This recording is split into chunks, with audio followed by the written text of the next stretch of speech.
Warning, this video contains jump cuts and possible jump scares with gaming Easter eggs of a scary and horrifying nature. Enjoy.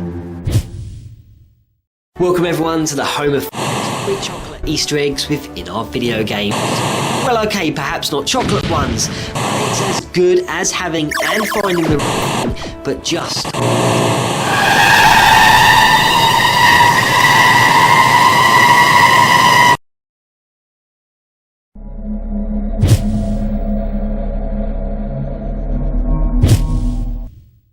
GTA Vice City centred heavily on the 1983 violent thriller Scarface, and I guess it would be a shame not to briefly touch upon the macabre and horrific setting that laid waiting for us in the blood-stained bathroom of apartment 3C,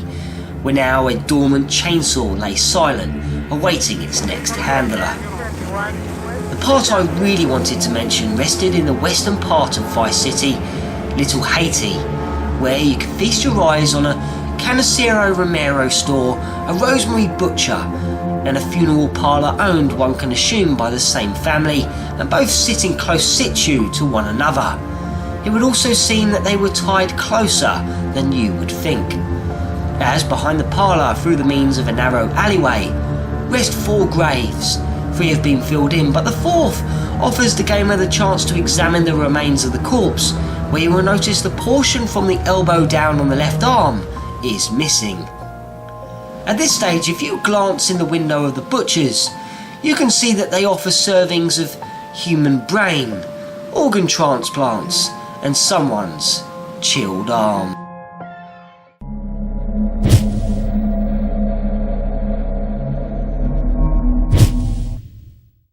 Bit Trip Runner 2, a title considered for most ages, offers up a futuristically fun, fast-paced adventure that mixes in a blend of amazing tunes, a blend of colourful, weird and wacky alien-like landscapes that at times are difficult to keep an eye on as the game intensifies, while you concentrate on your task in hand and either trying to collect all the gold pieces or just simply trying to make it to the end of the level as your player deals with all the cruel obstacles and aliens that litter your path. So being able to fully appreciate everything that lurks in the background isn't exactly easy, and during the level known as Bushwhackian World 3 of Supernature, it was fairly easy at first to miss a certain being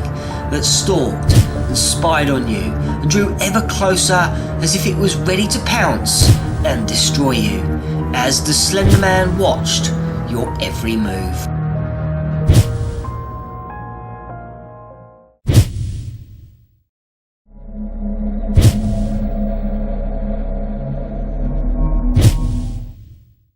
Fear First Encounter Assault Recon, a psychological horror aimed to bring plenty of unease and discomfort, and Monolith Productions certainly did just that, as this 2005 first-person shooter sent you straight in at the deep end as a point man for Fear and directly into the field,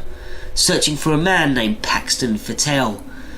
But all you really find in the initial stages of the first level are dark, dingy corridors, weird sounds, flickering lights, paranormal activity, and a torch that doesn't last very long, and a set of doors that do not open fully.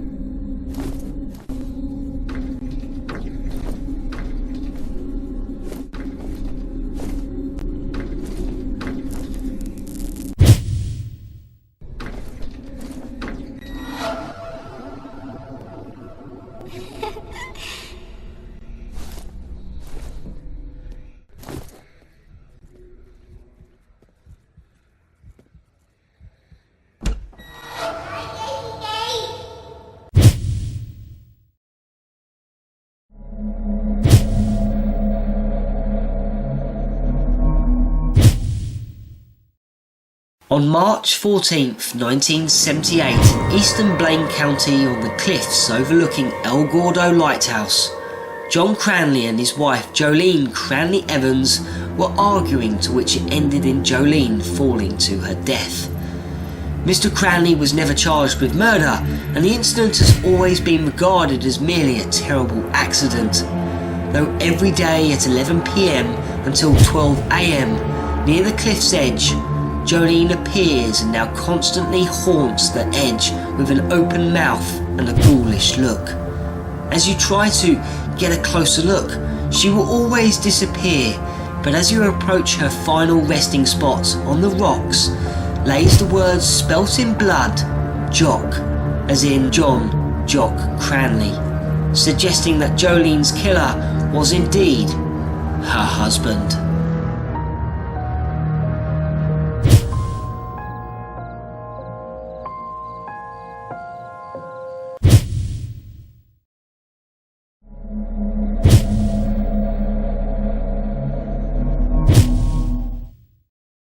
Dear Esther begins with little known about the main character. Where you are located, why you are there, or what to even do. But it doesn't take long to realise that as you stroll along the cliff tops, beaches, and explore abandoned houses and dark deep caves, that this whole exploration could all just be a delusion as you flash to and from a motorway accident. Read from fragments of a story to Dear Esther and are constantly able to view a huge aerial that looms in the distance. But on your travels, if you are looking in the right places, you can find ghosts watching over you, including in the lighthouse,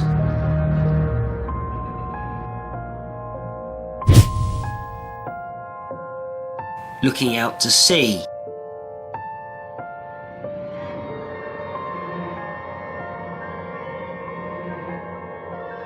before entering the house,